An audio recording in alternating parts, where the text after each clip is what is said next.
Welcome, Marvelites, to an all-new edition of the MCUExchange podcast. It's March, and it means that we're less than a month and a half away before Black Widow. Yay!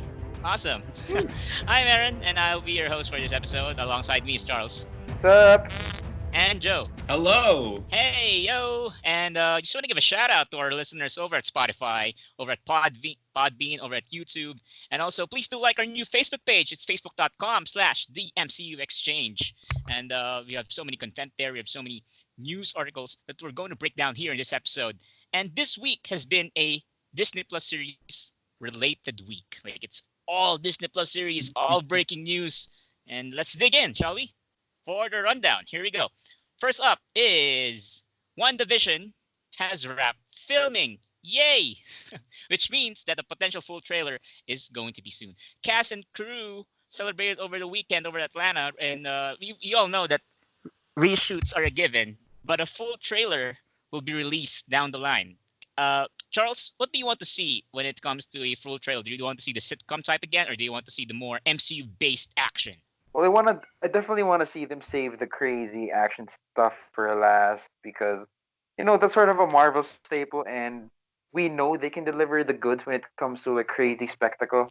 But yeah, Mhm. we talked about it a couple of episodes ago. I want to see them do a really sitcom trailer that's cheesy, almost cheesy to the fault of being lame, but very tongue in cheek about it being lame. Mhm. But yeah, I want them to go crazy with the sitcom stuff.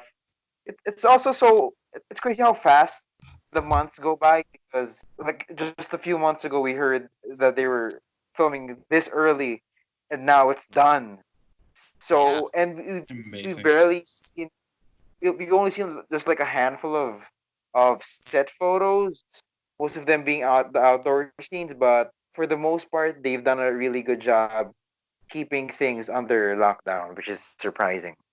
Do you think it will be CGI heavy? The trailer, I I mean, think the whole show. for the whole show, I think it's gonna be yeah because Vision has, if I'm not mistaken, Paul Bettany has a bit of CGI on his face, Hmm. um, just so they can keep that android robotic look.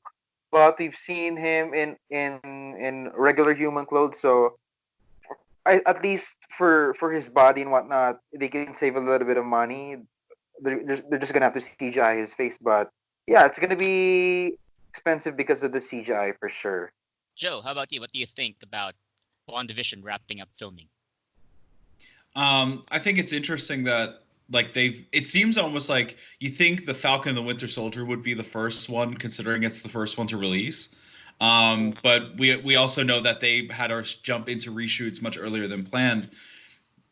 I'm really interested in WandaVision, and I think the tease that they gave was already perfect. And they kept so much under lock and key that we barely know anything about the show. And it's still as exciting as I've mentioned in the past. And I'm really curious if they're going to do reshoots, if it's going to be public, because I'm still amazed that WandaVision did not get any social media feed on its starting production like Falcon the Winter Soldier did. Yeah, Yeah, So interesting. it seems like they're really trying to keep this hidden. Like this is that gem they don't want revealed too early. And I can see we're gonna still wait a while for a full trailer. I kind of imagine that they're going to just have both Falcon and Winter Soldier and WandaVision be like this double duo, double punch to get Disney Plus. Yeah, yeah, and because it's crazy because this week should have been the week that we could have seen the trailer if that whole Yeah, thing didn't get canceled over there in Europe because of the coronavirus stuff. But yeah, for the most part, it is still happening. But it's gonna happen next week, but via streaming. yeah, So it would have been awesome if they had like a whole event where they could bring out the cast, a short mhm. interview. Kevin is there, but looks like it's gonna get relegated to something we can just watch on YouTube. yeah, it will be interesting to see. It's a must-see event for next week. Do you have a date for that? Is it 1 week after? Is it March 12th, or is it another date Well, for over the weekend? I'm assuming it's March 12th. Is that next Thursday? Yeah, Yeah, I'm March assuming 12th. it's March 12, but who knows? It could be Monday or probably no. They could surprise us, like what they do to trailers. Yeah, just drop it. Yeah. Awesome. So we'll get more One Division news down the line. And next up, we have Falcon and the Winter Soldier news. We have so many news about it. First off is Batroc the Leaper, the villain, the first villain from Captain America: The Winter Soldier, who reportedly returned in this Disney Plus series. It seems that Cap's past villains will continue to haunt Sam and Bucky along the way. I felt like this villain was underutilized in Winter Soldier, and Mm. I'm excited to see where they will take this character. And I hope they don't treat him as a one-dimensional villain again. Joe, what do you think of Batroc the Leaper returning to the MCU? I think it's great. I always love it when they bring back villains that had minor roles to kind of flesh them out more. I really hope that they go in on his background or mercenary aspect. And I'm really curious, like, what is his role? Is he like maybe he's working for the government to some degree after like they're already teasing Thunderbolts elements, or does he just work directly for Zemo? Maybe it's something completely different. He may be involved with the original viral spread of storyline that now seems to have been dialed down or at least changed due to the coronavirus. It's going to be really interesting because I also think like even though he was very one-dimensional, I do believe in the Winter Soldier he left quite a great impact, and it's a great character to bring back that is a contrast or highlights a contrast between Steve Rogers as Captain America and Bucky, and I'm really curious how they're going to use him. I think it's great he's returning. I actually agree with Joe that as brief as his cameo is, GSP did a fantastic job doing Mhm. with making the most of what he got. Even though we don't know much about his character, the fact Mhm. that sort of I forgot what exact line he says to Steve Rogers, but he just sort of says, "I thought you were more than your shield," something like that. Oh yeah, yeah. Yeah. Which is basically him dissing the fact that, oh, you're just a guy in an American flag. I thought you were more than that. And I think that was one of the early sort of. I think that scene is a great test of character for Steven Rogers, of who he is, of who he represents. Does he represent the flag, or is he representing himself? That's why as soon as Batroc says that to him, he puts the shield down and he takes off the helmet just to show him that, yo, I'm just a fucking dude under this. I don't fucking fight for. Yeah. I'm not just a puppet for the government. And in many ways, that sort of line from Batroc sort of shows what his ideals is. He's not just like a terrorist who's after like a crap ton of money. He has he has ideals that he wants to fight for. Obviously, later Mhm. in the Winter Soldier, we find out that Fury is the guy who hires him. So I wonder if Fury let him in on the stuff that's going on with the government. Maybe Yeah. Fury needed someone. Maybe Fury let Batroc know about the stuff that was happening with Hydra, and maybe Batroc decided to help him out because yeah, this is the right thing to do, or maybe he was kept in the dark. Regardless, I like that he has that element of not just being a one-dimensional terrorist. And I hope if he's in Falcon the Winter Soldier, I hope they don't Ronin him and just like, treat him as a side character, and then Yeah. he gets the shorter end of the stick and maybe even dies in the show. I hope he doesn't die. I hope he We hope not. gets Yeah. some cool. Even though I wouldn't mind if he shows up for like one fight scene as long as he ends up doing something cool. And just to maybe jump on the point you made, isn't it ironic that his entire line from Winter Soldier is probably the plot of this series? It's pretty much a chase for that shield. Who Yeah. deserves to hold that shield? The exact line Yeah, is, "I thought you were more than a shield." So and the show will revolve around the shield. yeah. I fucking got chills just thinking about that. Yeah, Yeah. that's the that's the fucking theme of this show, because the shield, Yeah. the passing of the shield. Sam doesn't have the shield at one point. He gives it to someone else. Is he gonna get the shield by the end? Is it why are people fighting over this fucking shield? Superheroes, or rather, Sam should be bigger than this shield, or John Walker should be more than this shield, but everyone's fighting over this fucking shield. But yeah, that's a fucking Yeah. great point. It's fucking great. That's a great point. And it'll be interesting to see how the shield became this great MacGuffin for the entire series, and it will really define the motivations and the growth of several characters in this series. Yeah. Awesome. And there's also another news here that's been released by our friend Charles Murphy just earlier. And there are different set photos and videos have been now being released over social media. And there's this one particular set photo that's been really intriguing. And it came from a major set piece in the production of the Falcon and the Winter Soldier, and it will reportedly revolve around a hostage situation taking place at the 2023 G20 summit in New York. And another takeaway here is that the series will take place in 2023. That's already given. But the thing is, there have been video evidence that John Walker, the current the current cap, shall I say, or the U.S. agent of the government, is currently working with Bucky to save the hostages. So it is an interesting dynamic between the two because we thought that they will fight. The U.S. agent will fight off against Sam and Bucky, and now they're seen working together. Charles, what do you think? Is this a one-off thing, or is this going beyond after the series? For the most part, this is sort of one of the many confirmations, indicators that U.S. agent John Walker isn't just gonna be. He's not the bad guy in the story. He's gonna be the sort of disgruntled pawn that gets used for unfortunately selfish purposes by the government. But for the most part, we're gonna see him try to be a good guy here. He's not fighting for. I mean, he's fighting for the wrong team, but he's not a bad guy who wants to fuck up Sam Wilson's legacy as Captain America. You know, this is something that was thrust upon him, and Yeah. he's doing the best he can. So, yeah, we're gonna see a cool dynamic with him sort of fighting alongside the two, you know, Captain America's best friends, Sam and Bucky. We're gonna see them work together.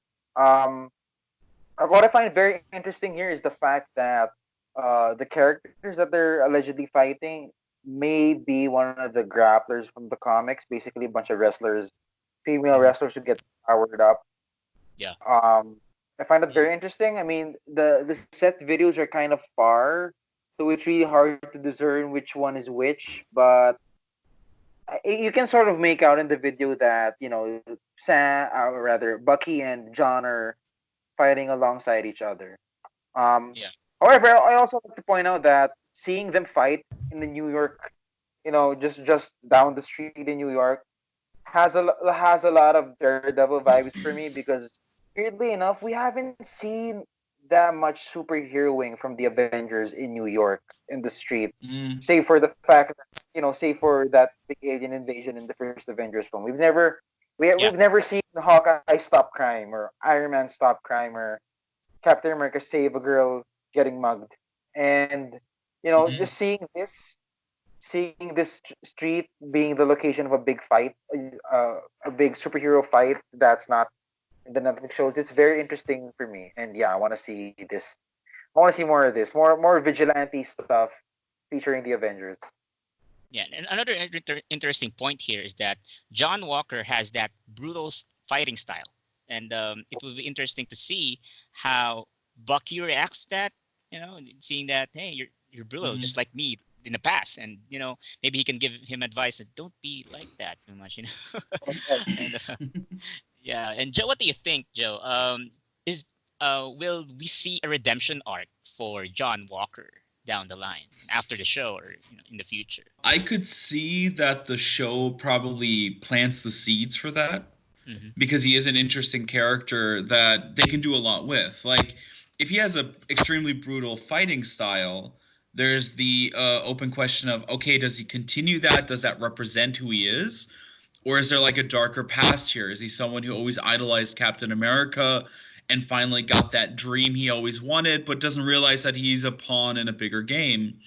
And I wouldn't be surprised if the entire concept of this Captain America US agent is leading into Thunderbolts with the government trying to create their own interpretation of the Avengers. Because it kind of comes full circle with the rumors that the Dark Avengers would be a thing. They can utilize the Thunderbolts so it's not too on the nose. And at the same time, it kind of feels like they're not making the government as the big bad of the series, but Mhm. certainly pointing out that there's flaws and good intentions, let's say, which kind of also ties back to like Sam not ready for the shield. I should give the shield to someone else. He had good intentions, but the after effects or the afterquakes from that action is what really pushes the story forward. And they could utilize that as a nice jumping off point because we don't even know if Zemo is actually a villain because there's also rumors of him being more of an anti-villain or anti-hero character in this, also working Yeah. with the Winter Soldier. I'm still amazed that we know so little about this series. Yeah, Yeah. and There's so many set stuff, and we know barely anything about how the puzzle comes together. I think it leaning towards more like the government wants a team of superpowered beings that they want to monitor and control, right? Yeah, Sure. Yeah. Yeah. I mean it's a And perfect callback to Civil War as well. the Accords, like trying to revive it, but they're not going to involve the Avengers anymore after that fiasco, and now they're trying to find their own team. Next one is we have She-Hulk Disney Plus series news now. It's been confirmed that Mark Ruffalo has confirmed that there have been talks for him to appear as the Hulk. I mean, it's a given, right? Jennifer Walters is his cousin in the comics, and Banner Mm. is heavily involved in his origin story. The question is, would this be a cameo, or would he be present in several episodes? Charles, what do you think? Disney Plus does seem to have the budget to pay for all these actors' salaries for more than Yeah. one episode. I think we're gonna get Mark Ruffalo for, let's say there's 6 episodes. He's there for 4. Wow. Yeah. But whether he shows up for 90% of the episode is anyone's guess. But he's gonna be a looming figure in Jennifer Walters' life. I mean, obviously, I assume that they're gonna show the blood transfusion, that actual moment where she's gonna Hmm. need the blood, because that's the way you introduce a character like Jennifer Walters. Whether he's there, both of them go on Hulk adventures is remains to be seen. But yeah, it makes sense. It's sort of a no shit kind of story, but it's cool that there's talks to bring Mark Ruffalo here, because at least we know where he's gonna show up, because we all love Ruffalo, and we Yeah. could all use that Hulk. So it's cool that we know, or at least you have an idea where he could show up next. And we Mm. finally get to see Smart Hulk in the small screen. Yay. Yeah, Joe, how about you? What do you think? I think he's going to be in the show for a while because Mark Ruffalo is no stranger to long story formats, and he's even in talks right now for the Parasite TV adaptation. The thing that I'm curious about is if we're going to get Professor Hulk all the way through. Hmm. Because that is it. It won't be cheap because we still don't know. Are they going to make She-Hulk a CGI character? Will they pay tribute to the original Incredible Hulk show and have it be a different actor for the transformation? There's still a lot of things we don't know about that. But I could imagine like them doing a storyline where they're I think they're casting Alison Brie was I think the rumor. Yeah. yeah, Alison Brie type character that she transforms and he kind of goes back to his original form. The kind of blood transfusion just kicks back because he's still hurt from the end game battle. His arm is probably still completely screwed up, yeah, and that he might be in his human form helping her understand what is happening to her. We pretty much are getting our first true Hulk stories since the original The Incredible Hulk in 2008. Yeah. And they can also add a lot of elements of Mark Ruffalo being like a guide for her to adjust to this because we don't even know is she going to be She-Hulk full time, which she is in the comics.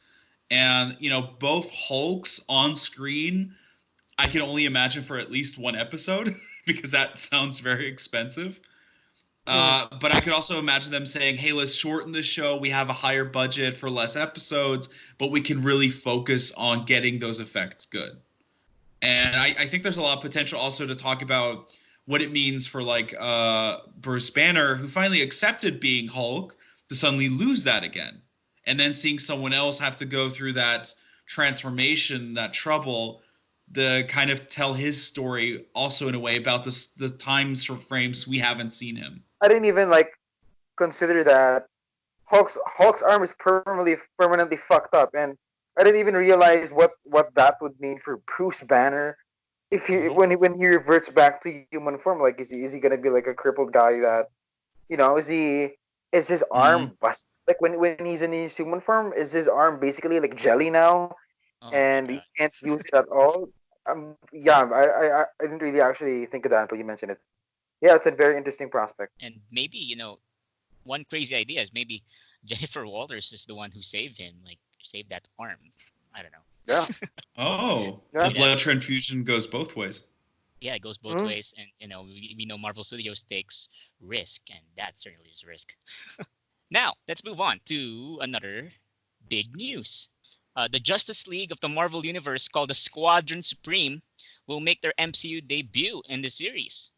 We all know that they're from another Earth, they're from another other universe. We can expect that this can either be a cameo or one episode centric storyline that would pay off later down the line. Um, Joe, what do you think of this? Like, what are they trying to do here? Like, why are they trying to introduce this team? I've been thinking about that because the first time I heard the rumor, I was like, "Oh, that's going to have a backlash if they do anything with a Justice League character." And if this show has more of a humor, because with like Owen Wilson, I thought it might be more comedic, and then they introduced the Squadron Supreme as like a very stubborn straight man version of Justice League to play jokes about the Justice League. I'm more scared of the backlash if it happens because it's going to happen. But at the same time, I do think I agree with you that I think it's going to be more of a cameo or short sequence. I kind of can see Loki having like each episode has a different focus or a different multiverse storyline. So they could have one episode in the universe of the Squadron Supreme where they make like the perfect world where they cleaned up town, there's no more crime, and Loki hates every minute of it because it's boring and they're too Yeah. almighty. Huh. It's really interesting. It'd be a waste not to use them, or if they're trying to introduce them for something down the line. Yeah, I completely agree. That would be a very fun way of doing it.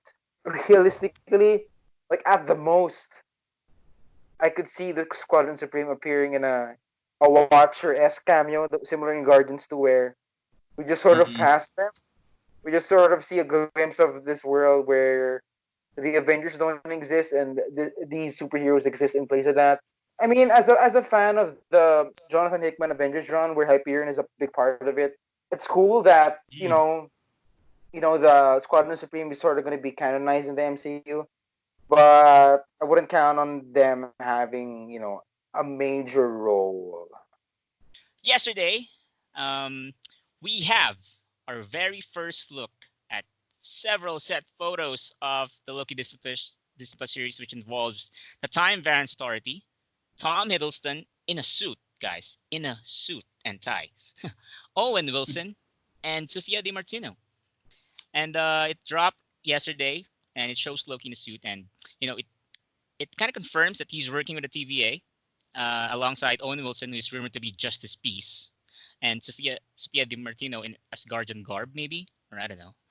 We don't know exactly when is this happening during the series, but it's pretty much confirms that Loki will suit up as an agent and he will help them on a few missions.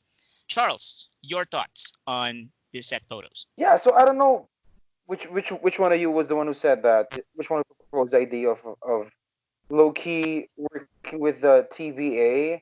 So funny, we were just talking about it like last episode or Last something, week, and yeah. Yeah. and lo and behold, the set photos, they're all hanging out. They're all fucking helping each other in this sort of in this. It looks like a fucking. I saw like another set photo, like an Easter egg that it's a Roxxon facility, Hmm. and I found Oh. it very interesting because yeah, because I saw like a truck with a Roxcorp on the side of the truck. So it looks like they're gonna, for some reason, they're gonna visit this Roxxon facility. I wonder if that has anything to do with the Thor: Love and Thunder, because in the Jane Foster Thor storyline, Roxxon was a very very big figure as Oh, a yeah. Mm-hmm. villain in that story. So I wonder if this is like a sort of, if this is a seed that could lead up to that. It is crazy to finally see Owen Wilson. I have heard for the longest time that they've been keeping his costume under wraps, that anytime he'd go to set, he'd go in with a full on cloak. And in the set photos, he did have a cloak, but I wonder if it was just because it was raining and they wanted to keep him warm. Mm. Yeah, I love the set photos. I love the TVA SWAT agents. They're wearing Yeah. SWAT outfits. Basically, I wonder why they have them. I presume that wherever they're going has a threat, which is why they all have like all those weapons and armored gear. So I'm a lot of stuff to pick up, which I'm sure we're gonna talk about later in the exchange. But yeah, I like it. Now, the interesting part here is that it's not just when is it happening, it's even where is it happening, because we're dealing with the multiverse here, an alternate Yeah. reality, and the TVA. I think it's a great concept because he's always been kind of this anti-hero character by the end of his run, and he was quite redeemed. But we're still talking about 2012's Loki, who still is under the influence of the Mind Stone that's still kind of driving him a little insane. But the question is for me is like, how does the character? We saw like that short snippet where he said he'll burn everything to the ground. How Yeah. does he get from that moment to, hey guys, I'm going to put on a suit and join you on this little mission? So either Yeah. he's kind of forced to help them, which would give it a great dynamic, because Hmm. I kind of like Owen Wilson, and I think he plays a very good like foil character. So just imagining him having to force and drag along Loki because he's the only one who knows the answer, Yeah. with Loki just hating every minute of it sounds hilarious to me. And I Mhm. didn't know about the rock song. I missed that, I have to confess. And it kind of made me think, with the TVA and time travel and dimension traveling, they could have a lot of fun with having those seeds of. We've seen Roxxon since way back. They've always been in the background. I think only the TV shows like Daredevil kind of brought them to the foreground more, Agents of and Shield. Agent Carter, Agents of Shield did. Wouldn't it be fun if like the show finally gives Roxxon what they've been doing in the background, but kind of every time they stop Roxxon, it avoids any calamity with the original timeline? Because Yeah. that would Yeah. be kind of like a fun way to say they've actually been evil all this time. We just constantly managed to stop them before everything got worse. Yeah. And they could also use Roxxon as the new AIM, because AIM kind of sadly went away after Iron Man 3. So they Uh-huh. could Yeah. use that organization as a cover for a new generation of AIM, to maybe, because I can imagine the Loki show going that step to bring in MODOK or something like that. Yeah. Yeah, interesting. I had this crazy theory of why Loki is working with the TVA. I just thought of it So now. What yeah. if he somewhere down the line he lost a Tesseract, and the only people that can help him find it is a TVA, and it's Oh, trying to make a deal. yeah. You know what? Yeah. Yeah. Yeah, true. Because it's so crazy. Everyone comes up with this fucking with crazy fucked up theories, and for the most part, if you look at it, most of the MC movies have very simple plots. Yes. They Yeah. like very like stupidly simple stories about Yeah. like oh this is Act One, this is Act Two, this is Act Three. That's it.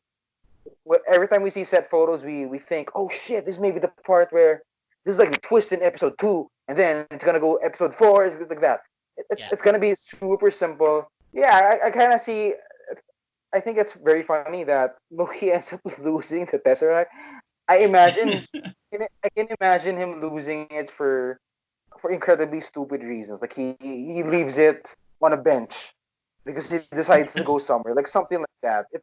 I could see that totally happening. And the TVA is pissed that, yeah, look what you did, bro. You lose the fucking Infinity Stone. Yeah, we have to find a way to get it. Maybe this Roxxon has it in another dimension. We have Yeah. to steal Mm. it from there. And the interesting thing here is in the Falcon and the Winter Soldier, the MacGuffin is the shield. Here in the Loki's Disney series, the MacGuffin will be the Tesseract, and that's the item that they're trying to chase over a course of few episodes. In WandaVision, it's Vision. Yes, it's Vision. And now the big topic for this episode is, um, 2 days ago there was a rumor about the Loki Disney series, and it heavily involves a major Thor villain, which is the Enchantress. Yeah. So the big question is, which is the sort of everyone was debating in the Slack chat, is Sophia Di Martino is she the Enchantress or the original Lady Loki rumor as we've heard a couple of months back? Yeah. because the timing of the IMDb Pro sighting of Sylvie, young Sylvie, and these set photos of Sofia Di Martino in what do you call this, in seemingly Asgardian garb. I've seen a lot of people say it actually looks like Loki's, past outfits. Um, Uh-huh. for the most part, because the Mm. timing is just weird. At this point, like I said, these stories are simpler than we think. And I think having a Lady Loki may complicate some of the stuff. If she ends up being, if Sofia Di Martino ends up being the Enchantress, it's certainly a lot simpler than introducing Lady Loki. Because for the most part, if you think about the time travel concept, Loki's everywhere. He goes to the 70s. He goes to the ancient period of Norway, something like that. You know, Mm. I wouldn't put it past him to, like, I totally imagine Loki giving a bunch of kids powers just for the heck of it. Maybe befriends a girl sometime in the past, and they get close. Loki takes a liking to this girl, and she gives her powers, and Sophia Di Martino is the adult version of that. That's basically the the seed that Loki Hmm. planted way back, and that's how I'm seeing it. I've heard other stuff that I've heard other compelling arguments that she's Lady Loki, but I think the big sort of evidence that she's not Lady Loki is the hair, because Lady Loki has distinctively black hair, and Uh-huh. Sophia Di Mm. Martino, I think she's blonde or redhead here, so No, you no. know, so it's not as believable that she's Lady Loki, but that's just my take on it. So your take is she's Enchantress. Okay, that's Enchantress a point here. I know we're currently in the exchange, guys. Okay, so Charles thinks that Sofia Di Martino is playing the Enchantress. Joe, how about you? Who do you think Sofia Di Martino is playing in this series? Is it Lady Loki, or is it Enchantress, or is it someone else? I'm gonna have to throw my hat into the ring for Enchantress as well. I think Lady Loki might just be a short, either a cameo of someone. They're in a dimension where Loki is female, and it's like, oh, this is weird or awkward. But I'm pretty sure they want to keep Tom Hiddleston around. My personal hope would be for the character if they do flashbacks with young Enchantress. We know that Loki learned his magic from his mother. Friga. So yeah, from Frigga. So I wouldn't be surprised if he kind of shows off those abilities and kind of teaches them to another girl on Asgard, and she grows up to become Enchantress. But instead of being like in love with Thor, she's in love with Loki, and of course she wants to learn from Loki. And Loki's a character. The more you tell him how great he is, the more obsessed he becomes with something. He'll want to keep her around. So, Yeah, and she might have like her own goals. So it could be like a fun little backstabbing storyline, or also even a thing where it's about she carries on what he does as a character, because we know there's the rumor that they pretty much confirmed the season 2 already. And I think yeah, that would be a great dynamic to continue forward if they stick with the TVA. Like they're just an unlikely pairing that kind of feed each other in like the worst way possible. And I would also, if they do her as young Enchantress, I want a cameo from Carl Urban's character from Scourge. The a younger version. Yeah, yeah, because he like Yeah. an older brother character who looks after her or something. Because that was something they took away from his character. So he worked for Hela, Ella. and that's why I think it would be nice to kind of still bring that comic aspect in, because she may, like, who knows what happened to her. She may have left long ago, and she didn't even know what happened to him, and they were friends as a kid. There's a lot you can do with Enchantress that I think you can't do, because Lady Loki is just another version of Loki. It's just female. I think there's much more potential to actually tell a brand new story through a character like the Enchantress, and give this series an interesting, like, just dynamic. it is also worth noting that this version of Enchantress isn't the Enchantress from Asgard in the comics, at least. Yeah. Hmm. Sylvie Lesson is like the sort of the legacy character of the Enchantress, which I think, talking about legacy characters for these Disney Plus shows, this version of Yeah. Enchantress is actually was in a like a younger version of the Masters of Evil. So if we're getting the young Avengers, the young version of the good guys, if they're gonna do a young version of the bad guys with Mhm. with Disenchanters, I mean she's like the perfect fit for it. Um, Hmm. I also think that if you really think about it, legacy characters, the Enchantress could be Loki's legacy character. If you think about it, True. because Yeah. the sorcerer, she's certainly she's very cunning, she's mischievous, and she's like Loki. She does a lot of crazy shit, and I think it's the more I think about it, the more I'm convinced that Lady Loki isn't even in the show. Can't believe I'm saying this, but I'm gonna take Lady Loki. Hey, but hear me out. Hear me out. Hear me out. But I kind of agree with you as well. I'm gonna play this down. Like she is Lady Loki, yes, because I'm seeing it on the Asgardian garb, yes, based on that one. But I think with the theme of deception, with the theme of having disguises, Marvel can even throw a curveball at us, but saying that at first she is Lady Loki. Like they will explicitly state that in the casting, in the credits, like she is Lady Loki. But you know, what if there's a post-credit scene that it will show the transformation from Lady Loki to the Enchantress that could throw us all off guard, right? Mm. And Yeah. the theme of Loki has done that. Loki has died several times. Loki has disguised himself as Odin for Pete's sakes, and from Thor: The Dark World to Thor Ragnarok, and I could see him. I could see this character, Sofia Di Martino, playing Lady Loki, and then at the end of the day, at the end of the series, even after helping out Loki or helping out TVA, helping to fend off the threat, at the post credit scene to set up season two, she will become that version of Enchantress that we've all been talking about. So I kind of Mm, agree with both of your takes. But I have a take of Mhm. my own. Like, how do they execute this role in the Disney Plus series? And it's interesting to to just find out. Hmm. yeah. Yeah. And one thing that we've all been talking that this is the 2012 version of Loki. Just put this crazy idea there. What if that threat is Thanos himself? Because the Tesseract is gone. Like he needs that in that timeline, Yeah.